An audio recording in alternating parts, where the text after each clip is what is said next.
नमस्कार दोस्तों, आप सभी को हमारे यूट्यूब चैनल पे स्वागत है। आज हम इस मूवी के बारे में आपको इन्फॉर्मेशन देने वाले। उसका नाम है ब्लैक विडो और ये मूवी आपको किस OTT प्लेटफॉर्म पर, किस टेलीविजन चैनल पर देखने को मिलेगा, उसके बारे में भी एक जानकारी देंगे। तो चलिए शुरू करते हैं। ब्लैक विडो 2021 की अमेरिका सुपर हीरो फिल्म है जो मार्वल कॉमिक्स पर आधारित है, जिसमें इसी नाम का किरदार है। मार्वल स्टूडियोज द्वारा निर्मित और Walt Disney studios motion picture तक ये मार्वल सिनेमैटिक यूनिवर्स USP के में 24 की फिल्म में निर्देशक पीटर सॉलिंस किया था और इसकी पटकथा एरिस बिस्पॉन्ट ने लिखी थी। और इसमें स्कारलेट जोहानसन, नताशा रोफेन ऑफ ब्लैक विडो के रूप में भी क्लोज घूस, डेविड हार्बर को जोटी फावर विलेज अल्को क्रूलिको बिलियन हेड रे रिस्टोन और राचेल बीच के साथ यह था। क्रिश्चियन अमेरिका सिविल वॉर 2016 में घटनाओं पर आधारित फिल्म में रोमनास की भावना हुए दिखाया गया है। उसे एवेंजर बनने के पहले एक रूसी जासूस के रूप में अपने अतीत का सामना करने के लिए मजबूर किया गया है।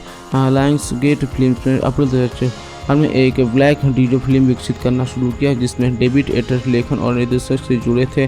परियोजना आगे नहीं बढ़ी और जून 2006 तक चरित्र के फिल्म अधिकार मार्वल स्टूडियोज के वापस कर दिया गया। जोहानसन को आयरन मैन 2 2010 के शुरू होने वाली कई MCU फिल्मों के लिए भूमिका में लिया गया और मार्वल के साथ एक एकल फिल्म पर चर्चा शुरू हुई। काम 2017 में अंत में शुरू हुआ और शॉर्टलिस्टेड को जुलाई 2018 में काम पर रखा गया।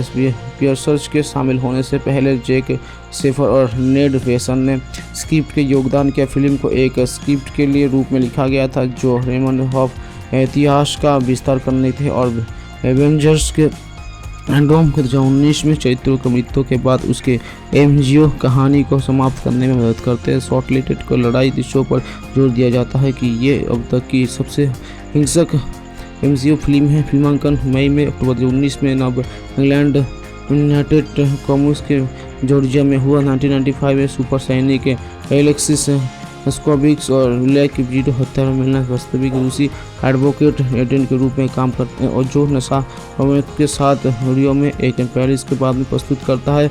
और येलेना वलानी की उनकी बेटियों में वे SHIEL शील्ड चुराते इंग्लैंड की युवा भाग जाते हैं, जहां उनके बॉस जनरल डुकाव ने रोमनाफ के एक बुलोवा को विधवाओं के रूप में विकसित के लिए रेड रूप में जाना जाता है। अगले दशक के हस्ताक्षर के रूस में कैद कर लिया गया, जबकि रोमनाफ के बुलोवा सफल खतरनाक हत्यारे बन गए। रोमनाफ को अंततः शील्ड शामिल हो गया। विल्ड बर्टन को मदद करने के बाद उनके ड्रोकअप के ब्रोकाइड कार्यालय पर बमबारी की, जिसमें जाहिर तौर पर और ड्रोकअप को उसकी छोटी बेटी एंटरलिंग की मौत से गई। 2016 में रोमनाफ के मोकानिक समझौता का उल्लंघन करने के लिए भगवा थे। वो अमेरिका विदेश यात्रा थोर्डिस रॉब्स के बच निकलते और रिक मेसन भूभूति के नॉब के एक सुरक्षित घर में भाग जाते हैं। इस बीच मिलोवा एक दुष्ट पूर्व विधवा को मार देते, लेकिन सिंथेटिक गैस के संपर्क में आगे जो रेड रूप के सारणिक दिमाग चिंतन एजेंट को निष्क्रिय कर देते हैं। दिल्ली पर अपना के मारक सैनियों को भेजता और ये उम्मीद करते हुए कि वो और एजेंट अन्य विधवाओं को मुक्त कर न सके और छिपा जा रही है। वो रिमाताओं को अनजाने में अपनी कार्मिक शक्तियों से साथ जारी चलाया था। Red mood agent task master ने उस पर हमला किया। रेमनाफ टास्क मास्टर से भाग जाता है और उसे पता चलता है कि सिंथिया बुरा बेडशोर से आई थी, जहां उसे बुलेवा मिलते हैं जो बताते हैं कि ड्रेकॉफ जीत है और रेड रूप सभी के सक्रिय विधवाओं और टार्क मास्टर ने पर हमला करते, लेकिन रेमनाफ ने बुलावा उनसे पहचानने के लिए और रेसेसम ने मिलते हैं और जो उन्हें एक हेलीकॉप्टर प्रदान करता है। हेलीकॉप्टर स्थान जानने के लिए रेमनाफ और बुलावा ने क्रिस्टोफर को जेल से बाहर निकाला और उन्हें विस्फोटक के पास ले जाते हैं, जो स्टेज पीट स्वर्ग से बाहर एक खेत में रहता है। वहाँ एक विधवाओं पर इस्तेमाल की जाने वाली रहस्यमय मौत निर्माण की प्रक्रिया की विस्तृत कर रही है।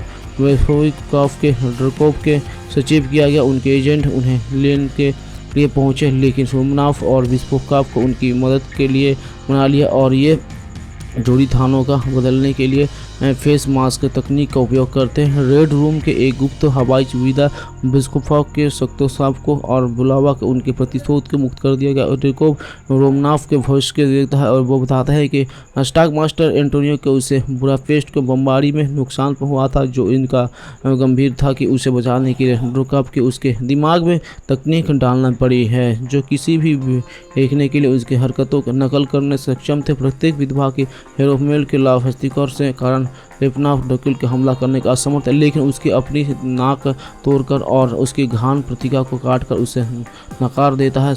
शक्तकोव कास्ट मास्टर को लड़ता है, जबकि मस्पोटोव सुविधा के इंजनों में से एक को निकाल देते हैं और फिर वे कास्ट मास्टर को एक सेल में बंद कर देते हैं। जब अन्य विधवाओं के रोमांचक पर हमला कर देते हैं तो डकॉफ भाग जाते हैं, लेकिन बेलोवा को उन्हें मारक अवधि से संपर्क में ले जाते हैं। उसे ही सुविधा में विस्फोट और गिरावट शुरू होती है। ड्रिकॉफ के कंप्यूटर से दुनिया भर की अन्य विधवाओं के स्थानों की प्रतिलिपि बनाते हैं। वो 2 जीवित मारक शिष्यों के पुनः प्राप्त करने की और कास्ट मास्टर को बंद सेल से मुक्त करते हैं। विस्फोटक के शोषकाओं के एक विमान के माध्यम से भाग जाते हैं, जबकि विलोवो ड्रिकॉफ के विमान को बाहर निकालते हैं, जिसके उसकी मौत हो जाती है कि उसे में आग लगा दी और फिनिक्स के साथ निकल गए। जब वे एक साथ भाग रहे तो कानून कुत्तों ने दोस्तों कर लेता और कुत्तों उसे गिरोह के होटल ठिकाने तक ले जाते हैं।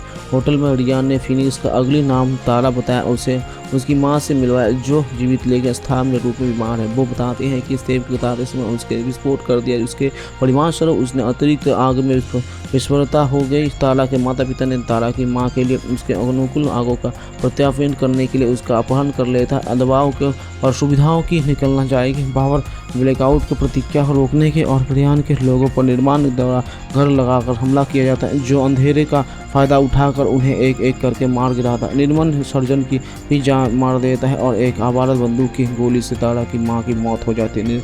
नॉर्मन ने रियान की आंखें के निकाल और उसे मृत समझकर छोड़ दिया। बुरी तरह से घायल नॉर्मन ने तारा को पुष्टि की कि उसके पिता ये सोच करते हैं कि वो हत्या के बलात्कार सहित अपने अपराध कबूल करता है और उसे सुरक्षा के लिए भागने के लिए कहता है। रियान प्रकट होता है और नॉर्मन की चाकू मार देता है, लेकिन तारा द्वारा उसे घातक रूप से चाकू मार दिया जाता है। तारा नॉर्मन की मदद से प्रयास करता है और ये दावा करते हुए कि वो उसे सजा बचा लेते हैं। इस पर वो दबाव दे रहा है कि पहले ही बचा चुकी है। जाहिर तौर पर उसके हाव के कारण दम तोड़ने से पहले तारा निकल जाती है और एक बच्चों के घर से और जाती है और उसे जो उसने से पहले देखा था वो खेल रहे बच्चों के साथ एक समूह के पास जाती और अपना परिचय फिनिक्स के रूप में देते हैं।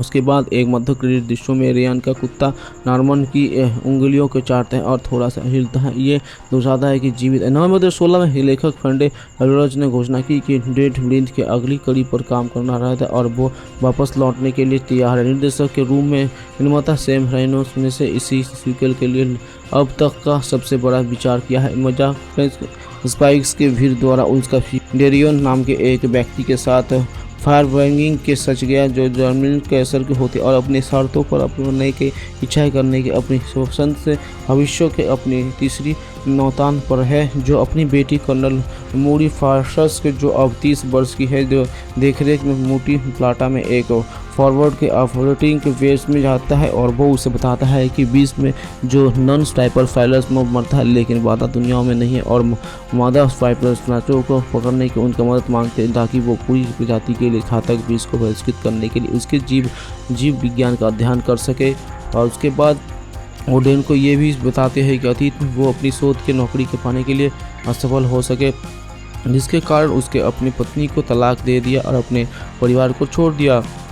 जब मूडी मिसलो वर्ष को थे तब एक दुर्घटना में उनकी मृत्यु हो गई। मेड और सैनिकों का एक सदस्य एक सौदा स्पाइकर को पकड़ लेता है। सैनिक सैकड़ों के पुनर्स पर और हमला कर देते और बाल बच जाते। इसके बाद वे नोट लेक से 25 मील पूर्व के एक मजबूत और अपटसनिक तेल प्लेटफॉर्म पर डिजिटल नाव की यात्रा करते हैं, जहां जंग लिंक सुविधा स्थित है। मूडी मादा हाइफ्ट फाइबर्स के लिए घातक विष विकसित करने में विफल हो जाते हैं, लेकिन मानवता के संबंधों के बुनियादी जांच के विनाश के कारण वर्तमान समय अवधि में इसका बड़े पैमाने पर उत्पादन नहीं किया जा सकता है। इसलिए वो डेन से इसे बड़े पैमाने पर उत्पादन करने के लिए अतीत के वापस ले जाने के लिए कहते हैं, जहां वो युद्ध के सभी को शुरू होने के रोके अपनी उन्हीं की रक्षा के स्वामित्व प्रयास ने नॉर सफ़ेद स्वाइपर स्पाइकर्स के एक विशाल झुंड द्वारा बेस पर हमला किया जाता है और उसे उखाड़ फेंक देता है। युद्ध में पूरी मारा जाता है और जैसे ही डेन अपनी 7 दिवसीय तैनाती की अवधि के अंत तक पहुंचकर अतीत के वापस चला जाता है। बाद में भविष्य में सफ़ेद टूट गया और ये दर्शाता है कि पंगलिंग नष्ट हो गया है और भविष्य का युद्ध हार गया है, जिसमें दुनिया भर में बड़े पैमाने पर दशहर फैल गई है। डन के लिए अपनी पहुंचाने के बाद वो घर लौट आते हैं। वो एमी को बहुत कर कुछ बताते हैं कि उसने भविष्य को अनुभव किया था और साथ में ये भी निष्कर्ष निकालते हैं कि स्पाइकर्स के 2048 पहले पृथ्वी पर आया, क्योंकि इस वर्ष की उनकी जहाज के ग्रहों पर उतरने का कोई रिकॉर्ड नहीं था। स्पाइकर्स के पेज पर प्राचीन ज्वालामुखी राख मिलने के बाद, जिसे ओरियन ने फैक्ट्री में डूब कर रखा था, डेन और चार्ली ने डन के छात्र मार्टिन, जो एक सक्रिय ज्वालामुखी विज्ञानी, से परामर्श किया था।